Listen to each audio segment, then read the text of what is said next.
Here's the real reason every promising idea in this family seems to die the moment Kody walks through the door.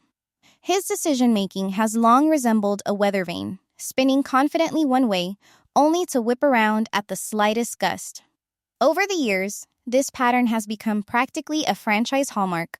A big idea is proposed, everyone rallies behind it, Kody disappears for a moment, and then returns with a list of objections that somehow transform the plan entirely. Janelle sums it up with a weary accuracy. What starts as excitement inevitably collapses into a bonfire of second thoughts. And there's one detail that keeps cropping up. Kody's sudden reversals often line up with the opinion of one wife in particular. Robyn, in her own lighthearted confessional, jokes that the others just do things without consulting the group, framed as a jest. But the timing feels far too convenient to be accidental. The show has replayed this choreography over and over. Kody adores an idea when he's alone with a proposing wife, disappears briefly, and then reappears advocating the opposite, always in harmony with Robyn's preferences.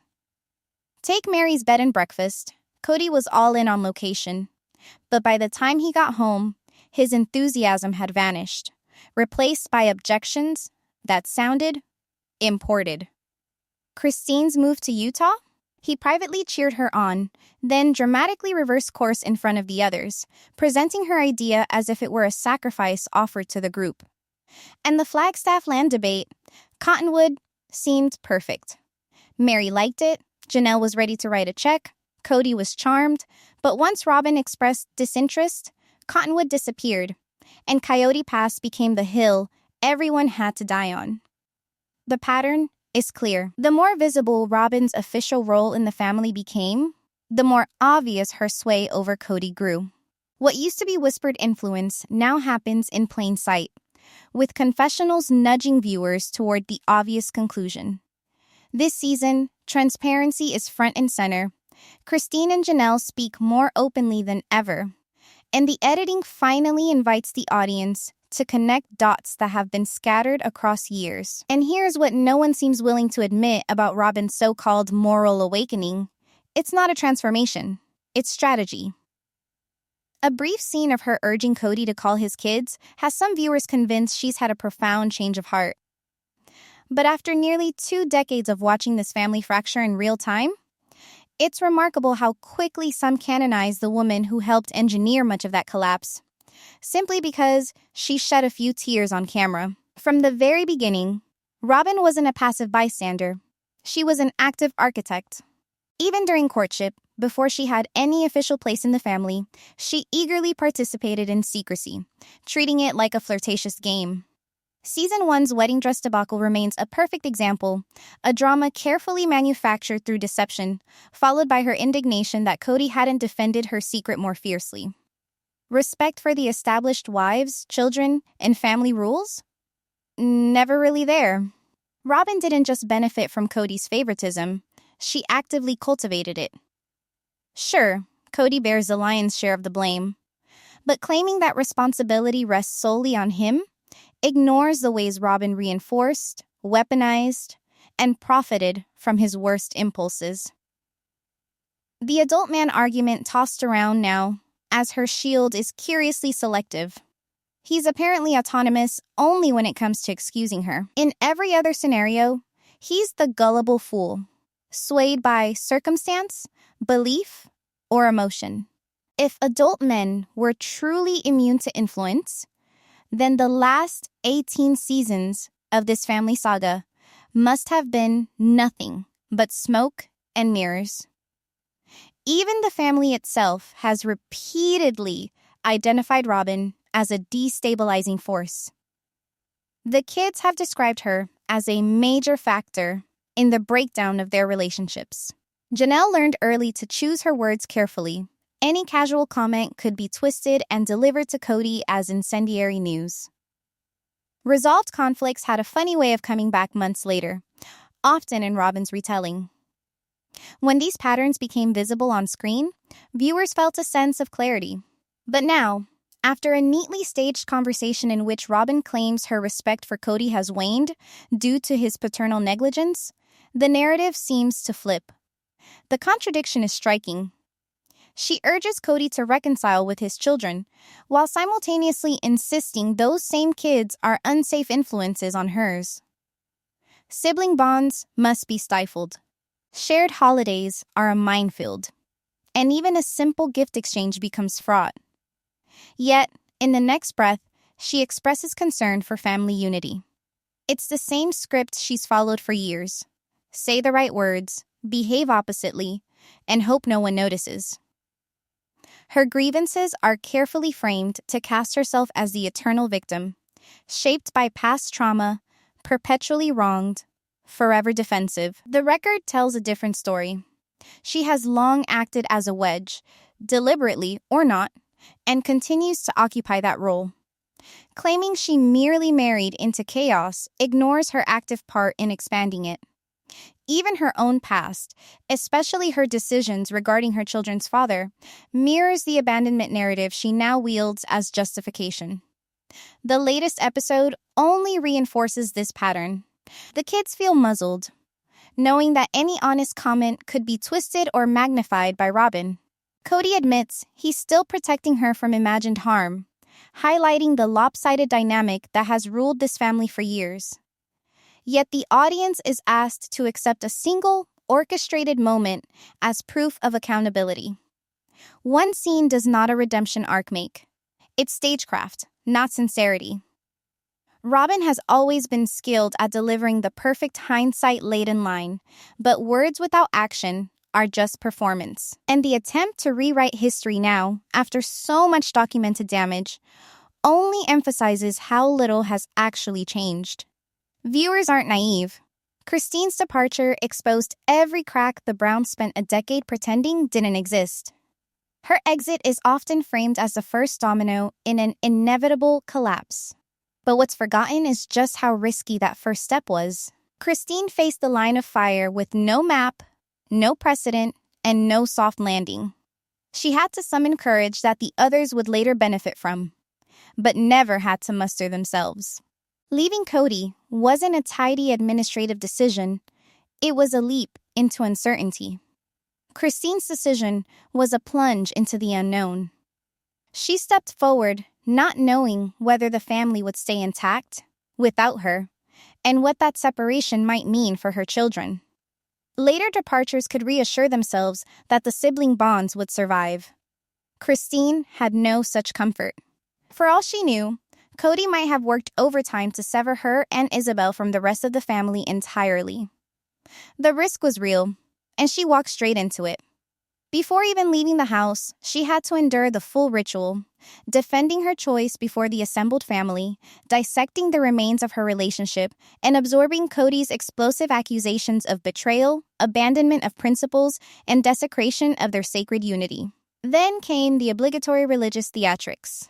Solemn questions about spiritual protocol from people who, amusingly, rarely attended church themselves. Yet suddenly, procedure mattered deeply, conveniently so. And while Christine bore the full weight of this alone, others later walked the path she had cleared. When Mary eventually left, there was no acknowledgement of the woman who had blazed the trail. No recognition of how Mary had once smirked at Christine's announcement, or how thoroughly she had distanced herself from Christine's pain. A later apology on a tell-all might have ticked a box, but it hardly erased years of dismissal. Still, family bonds are voluntary. No one is obligated to maintain relationships that died long before the legal contracts ended. The true magnitude of Christine's choice becomes clearer when considering the preparation she undertook. Her exit was meticulous: therapy, financial planning, strategies for managing predictable intimidation tactics. When Kody unleashed his trademark outbursts, she navigated them with the composure of someone already mentally en route to freedom. Even so, the emotional toll was heavy. Christine once recounted talking to some of Janelle's children before leaving, asking what would happen if she walked away. Maddie's reassurance that Christine would always be a grandmother to her children offered a rare, stabilizing truth, something many adults in that household had failed to provide. The pandemic years had clarified for the younger generation which relationships were real and which were ceremonial. When Kody chose separation, Janelle and Christine chose family. Christine's fear was not abstract. She had lived through the trauma of watching her own mother leave a plural marriage, only to be shunned by the community and even, for a time, by her children. That history haunted Christine's decision. She had every reason to wonder whether her own children, Janelle's kids, or even Leon might cast her aside the way she had once seen done to her mother. So yes, the others have since left too, navigating their own emotional landscapes. But it was Christine who first stood in the storm, absorbed the blows, and walked away anyway. The courage required for that moment should not be minimized or retroactively diluted by the relative ease with which others followed. And here's what nobody seems to acknowledge about Tatt Farms. Its leadership has a history of abandoning dreams halfway through. Tatt Farms arrives with the fanfare of a grand new venture, but its long-term survival odds feel eerily similar to every other ambitious project in this family that never fully materialized. The enterprise is supposedly driven by Janelle and Maddie, both impressive starters, yet equally impressive at leaving things unfinished. Janelle's track record reads like a revolving door of new beginnings, half-unpacked boxes, and abandoned plans. Fresh flowers have appeared in this family's lives about as often as completed goals. Maddie, for her part, left college in a rush to marry Caleb, shelving any potential career before it even had a chance to start. With a rapidly growing household and young children demanding full-time attention, it's generous to call the farm her second priority. The farm itself is still largely theoretical. The land needs to be cleared before anyone can even begin imagining a fully functioning farm, let alone running one. And farming is far from an idyllic stroll through sunlit flower beds. It demands knowledge, hard physical labor, equipment, irrigation systems, and the ability to sell perishable goods on a strict timeline. North Carolina's recent hurricane damage certainly won't speed things up. Even the most optimistic observers recognize that a project of this scale requires far more manpower than a pair of well-meaning beginners can provide. The hope, the generous version anyway, is that Janelle's newfound independence might produce a different outcome. A major personal rupture can refocus priorities, and distance from Kody may finally allow her to pursue ambitions without the gravitational pull of his chaos. There's a lingering belief, or perhaps a friendly fiction, that her questionable decisions over the years were made under the pressure of being financially responsible in a household that treated money like a suggestion. Free from that burden, perhaps she can finally make sound choices. Of course, there's also the less romantic possibility, yet another venture destined to join the museum of half-realized Brown family business ideas right next to the infamous sister wives' closet. Enthusiasm often substituted for planning. Still, attempting something outside the realm of multi-level marketing is, in itself, an improvement. Whether Tatt Farms flourishes or becomes an expensive hobby, at least the aspiration is pointing in a healthier direction. If Janelle wants a greenhouse empire, a flower business, or simply a fresh chapter in life, fine. Just let it be built on strategy, not wishful thinking. And if experience is any guide, hiring professionals might be the first truly successful decision in this operation. Here's what the show never wanted you to realize. The biggest lies weren't told to the audience. They were told to each other. The grand theme of this family's televised saga is remarkably simple. Everyone lied, and they did it with such commitment, you almost have to admire the stamina. The carefully curated image of a harmonious plural household was presented as if it were documentary truth, even though the only consistently honest narrators were the children, whose attempts at openness were met with gag orders and, reportedly, NDAs. Nothing says authentic family storytelling like trying to legally silence your own kids. Every adult in this ensemble has contradicted earlier statements at one point or another. And the contradictions aren't subtle. They're brazen. The sort of rewrites that suggest the cast spent years performing not just for the cameras, but for themselves. Even Christine has acknowledged that the tightly wound persona she displayed on screen wasn't an act so much as a symptom of the insulated world they lived in. Stepping outside that bubble worked wonders for nearly everyone, except, predictably, the couple still clinging to the family mythology. Yet, the deception wasn't always malicious. Much of it seems rooted in self-delusion, a belief that the glossy narrative they performed was not just aspirational, but real. People often present their lives as they wish them to be, especially when cameras are rolling and contracts are involved. The gap between what they felt, what they hoped for, and what they were willing to show created a performance that ultimately collapsed under its own weight. Of course, that glossy family mythology was also the show's hook. Viewers tuned in for a glimpse into a different way of life and stayed for the inevitable unraveling. The wives and children have been slowly disentangling themselves from a crumbling system, and a patriarch whose leadership style aged about as gracefully as unrefrigerated dairy. Trying to separate fact from fiction became part of the entertainment, even as the truth slipped further and further out of reach. So yes, they lied. They lied to the audience, to one another, and often to themselves. And while a fully unvarnished truth will never appear in a neat episode arc, the ongoing attempt to decipher it has become the show's most reliable plotline. Here's the uncomfortable truth about that so-called spiritual release. It terrified Kody because it made Mary's departure official. Season 19 showcased Kody at peak bewildering theatrics, a man determined to interrogate a breakup he himself spent years demanding. After repeatedly declaring, on camera, and for the sake of their child, that he regretted marrying Mary, he now feigned confusion over her decision to seek a spiritual release. The spectacle resembled a man pounding the final nail into a coffin he had built, sealed, and labeled years ago, only to demand an explanation for why the occupant climbed out. This is classic Kody. Punishment has always been part of his emotional toolkit.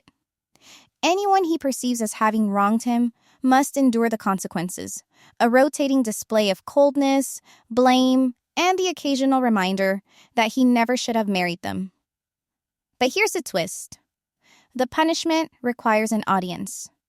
Mary's growing indifference denied him the reaction he expected, and nothing irritates him more than losing the ability to wound someone on camera. Even his irritation with the church elders fits the pattern. By granting Mary a spiritual release on the grounds of abandonment, they threatened the carefully curated image of Kody as a benevolent patriarch.